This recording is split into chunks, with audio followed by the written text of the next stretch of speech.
Hi everyone, how's it going? I'm Mori Ogai, 31 years old. I'm studying psychology while living with depression, OCD, and complex PTSD. Today, I want to talk about research methods in psychology in a simple way.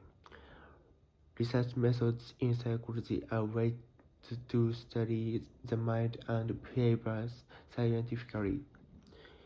Not just I feel this way, but using real data to reach conclusions. Here are the main methods. First, experimental method. This is the most scientific way to find cause and effect. You compare a group that receives a certain stimulus with a group that doesn't. Second, survey method. This involves collecting data from many people through questionnaires or interviews. This method helped me a lot when I was learning about depression and PTSD.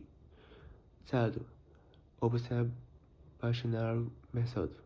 You observe people's natural behavior in real situations. Fourth, case study method. You study one person or one case in great depth. It's useful for learning from rare cases. These methods support each other. In clinical settings, survey and case study methods are especially important. Learning about research methods helps me see my own mind more objectively. It has been a big support in my recovery. I'll continue sharing basic psychology topics little by little.